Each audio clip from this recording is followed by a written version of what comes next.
for your foot spa, for your toenails, and also for your hand nails.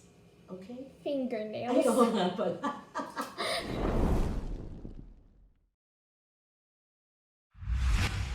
Hi everybody. I'm so excited this afternoon. You know why? Because it's me time. Team Saldana, they're all upstairs. Well, except for Ada. Ada should take it. Ada's here. But the boys are upstairs. Mai is doing his online class and Dad, I don't know what he's doing. So, it's just me time. And me time means, hey, really relaxing. And how do I relax? Why should I relax first? This is what I actually do prior to this quarantine. It's me time. It's self-care. I would usually go to the salon, get my hair done, my eyebrows, get a mani-pedi, go to the spa for a massage, and ngayon, wala na. Because it's quarantine. But does that mean that because we're stuck in our homes, we don't take care of ourselves, we don't enjoy, we don't have me time? No. This is all about self-care home style. So in this video, I will be discussing what are the things you can do in the house to take care of yourself. Plus, I'll also debunk some myths about self-care. So just like this afternoon, I'm sitting on my rocking chair. So if you don't have a rocking chair, you can just get a huge plump chair. Or if you don't have a plump chair, get your pillow. So I'm sure you have pillows naman, di ba? And then, plump it na para malambot. Tapos pwede kang mag-lean, ganyan. Di ba? Of course, if you know Coach TJS, I always should have a glass of wine. Tagal ko na ding hindi naman nag-drink na wine sa quarantine. So, is wine expensive? Okay, take a look at your cupboards. Kunin nyo lahat ng wine na niregalo sa inyo. The wines that we never open. And guess what? Start opening total liquor ban naman. You can't buy liquor outside. Then use what's in your house. If you don't have wine, then have juice, have a hot cocoa. Bahala kayo, whatever is your comfort drink. So it does not have to be expensive. Okay? Now, to set up the ambiance as well, syempre meron akong parang burner dito, right? It's an oil burner. This is oil-based. Okay? This is oil-based. Ang sarap ng wine, ha? This is oil-based. And so, I use what is my scent for this afternoon. I chose bamboo. This is oil-based. So, be careful, ha? Baka yung what you have is the one with the smoke, yung mga ganun na dehumidifiers. Baka yun water-based. So, you have to check whether your burners are oil-based or water-based. Otherwise, masisira yung mechanism. Also, if you want scented candles, it's just that I really don't like the smell of candles. That's why I'm not using scented candles. Of course, we will have to have some music via Spotify. So, pili tayo na music natin. So, parang, syempre gusto ko chill lang. Okay? Okay.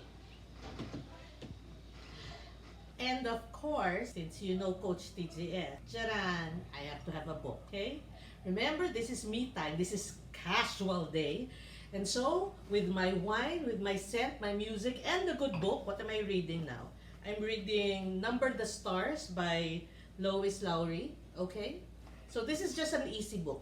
So probably in an hour, with my me time, I'm done. And with the next hacks that I will share with you in this list, you will take note that I will just be using other stuff in the house, specifically my kitchen. So sit back, relax, and raise your legs. Yeah, there you go. And then, start reading the book. Okay, now we're gonna go to number 2, which is my all-time favorite, get a massage. So how can you do a massage in the house? If you are like me, because I love massages, I have my own, charan! See that? So I have a massager. So all I have to do is plug it, lean back. Ay, kasarap. Yay. Again, while you're doing this, you can actually read the book. So you will ask me, Coach, wala naman kaming massager. We don't have a massager. Okay, fine if you don't have a massager. Maybe you have this. I bought this sa Hong Kong kaya binili ito. Pero I'm sure meron naman ito sa Pilipinas. Unfortunately, of course, you can do that to yourself. That also adds pressure. You can also use this, alam nyo saan masarap to? Sa head. Diba, you also have some roller massagers. Okay, gamitin nyo na gamitin. Use this. Why? This is part of self-care, people. Yan. So you don't have to go to the spa to get the massage.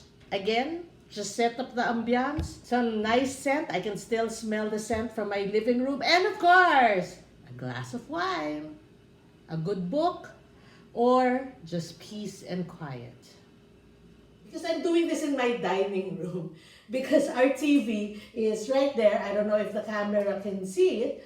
But I want to watch TV while I'm doing some self-care thing. I have a teapot brewing some nice green tea because I want to have tea once I'm going to do the foot spa and my nails. Okay, because salons are still closed. So let's start with the foot spa. So I have actually a foot massager. I had this because, well, when my mother was alive, we gave this to her so that she could relax. And of course, when she passed away, well, it went directly to me. Okay. If you don't have this foot spa massager, you can just have a basin of water and heat some water and make sure before you put your feet, the water is not too hot. Just lukewarm would be perfect. Sometimes you have to put something like a scrub to exfoliate your feet. Usually, what they use is Epsom salt. But since it's going to be unfair for me to ask my husband to buy my beauty products and Epsom salt, can you actually use table salt? Yes, you can. So I have with me our table salt from the kitchen. So you get this medicine cup or whatever you have, and you can put about 2 cups of this. So you fill the basin with water and some salt. Okay, so about 1 cup would be fine because salt can exfoliate your feet. And then if you want, you can put some scent also, just a few drops so that it feels good. Okay, just a few drops. There you go. So that's it. And then open the massager or soak your feet, whatever you want to do. Okay, so what I'm gonna do is I'm gonna open it up. It's gonna make a lot of noise. And put your feet. Okay, your feet. And warm it up. Nice. So this is good for about 10 to 15 minutes, okay? As I've said, if you don't have it, use a basin. Now, what do you do with your hands? Because we don't have a mani-pedi these days, what you do is in a small container, put some olive oil and just dip your hands. So while you're having a foot spa, you're also taking care of your nails. Yes. So, look at that. Hindi kasha yung dalawang hands ko. So, isa-isa siguro. 5 minutes here and then 5 minutes on the other one. Yan. I think that's better. Okay, sometimes I go crazy. Okay. And while you're doing that, well, then watch your favorite show on TV. Sorry, what am I? A Gen X? Old. Okay, I'm old. Okay, so I still watch TV. Of course, you can do Netflix and you can do it with your laptop. But I really I love MasterChef. So I'm gonna sit back, relax, and I'll get back to you after 15 minutes. So 15 minutes are up. I am just drying my hands from the oil. I also turned off my foot spa, and now what you need to do is, because remember this is salted water, is you can exfoliate. So you can have a loofah or a brush to start exfoliating your feet. Once you do that, you can now use your lotion to moisturize, of course, your feet. I do this because for those of you who know me, I broke my foot several years ago, and ever since then, even if it healed, I still get some swelling on my feet once in a while. So I really have to take care of my feet. So that's for your toenails and for your fingernails. Let's go to another hack. Okay, we're back. And this time, we're gonna talk about the face. So, grab your hairband so that there would be no hairs in your face when you do this. So, we can't go and get a facial, right? Okay, so what you do first is, of course, you clean your face with soap and water or your cleanser. You can also do like a facial steamer. I had it, but I did the facial already yesterday. So, you can just get steaming water and just steam your face with it. But what I wanted to share with you right now is how to do your homemade mask. So, I have some tea. This is a tea, like a tea steeper. So, it has tea. You see that the tea bags are inside. No, let me pour myself first some tea because I want to have some tea too. Okay. So there's a lot of teas out there, but use green tea for this facial mask hack. What you do, you see this, it's a tea steeper. But if you don't have this, any naman hot water and kettle, ay nahulog, kettle will do. Okay, so get one of the tea bags because I put 3 here because the 2 tea bags goes to the refrigerator. Because guess what? This is good for eye bags. So I'm gonna put this in the ref in about a minute. So now I'm getting the 3rd because I brewed 3 tea bags for this pot of mine. So as I've said, the 2 tea bags will go to the refrigerator to cool down for your eyes. So I'll demonstrate it later. So you have 1 tea bag. You have to open it. So you cut it. So in a little bowl, you put some water, konti lang, okay, and cut it. So you take it out from the packet. So use everything. Get some honey. So after you put the tea leaves in super konti water ha, konti lang talaga because you want it sticky. So now you put about a teaspoon, depends on how much you'd like to put on your face. And then you just mix up the tea and the honey. And then all you have to do is to put this mixture on your face. Honey has a lot of vitamins and green tea has antioxidants, so it's good for your skin. So what you do with this mixture is you have to let it sit for 10 minutes. Wash your face with soap and water or your facial cleanser because don't use soap on your face. Now remember, when you do all these hacks, make sure you also test this first. I've done this before, so okay lang. But before you start with anything, see, you have what we call patches, a patch test. So you put it here first and then you wait for 10 minutes and see if you have a reaction, like will you turn red or have rashes or something. Obviously, if you have rashes, then this is not the hack for you. For those of you who will not have any major reaction, then do this. It's going to be good for your skin and it's going to be bright and beautiful. I love you. Okay.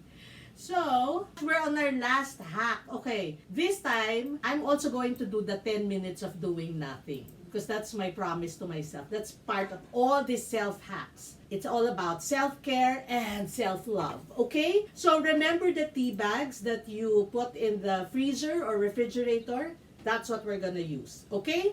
And my dog wants the tea bags. So what you do is, of course, I'm gonna take off my glasses because I'm gonna take a 10-minute. Hopefully, it's just a rest, not really a nap. But whatever. Let's see. You have to lie down and put this now on your eyes. And take your beauty 10-minute doing that. Okay, so now we have ended all the self-care hacks that you can do while you're in quarantine. Remember, this is all about self-care.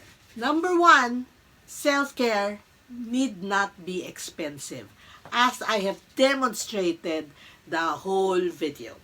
Should you decide to go out on a spa, to go for your mani-pedi, you have to think that it's about self-care. So you may spend a little, maybe for others a lot. But what you can do so that it won't rack the bills is to split it up. But this is where I will go to number 2. Self-care is not being selfish. So it doesn't mean you don't need to feel guilty because you spend on yourself or give time to yourself. Please don't feel guilty, lalo na the mothers. Don't feel guilty, please. Why? Because at the end of the day, we have to love ourselves. Diba, yung when you wake up in the morning and you feel medyo pangit ka for the day, you feel ugly, you also come out to people as grumpy, you're not yourself because you don't feel like you are the best version, coming out for that day. So please don't feel guilty. This is about loving ourselves so that we are able to love other people the way we want to love them. And so, number 3, self-care is not about binge watching, binge eating, binge sleeping. It's not about that. It's also about being healthy. Kasi nga, taking care of yourself. You want to live longer. In fact, I never really liked yoga. I still don't like yoga so far because I haven't tried yoga, but I did. And I don't know if I'm gonna love it, but I had to force myself to do something healthy for myself. That's part of self-care. And finally, self-care means all of you in the family will have to know and practice self-care. That means you, mommy, if you are doing self-care, you will also let daddy do self-care. You will let the kids do self-care. You will have to have an attitude in the house where self-care is a concept that everybody accepts and everybody gives time to. Self-care is not time-consuming. I remember saying that in the video last week, it's 10 minutes, it's doing something that you love for yourself. So, love yourself. I'll see you soon.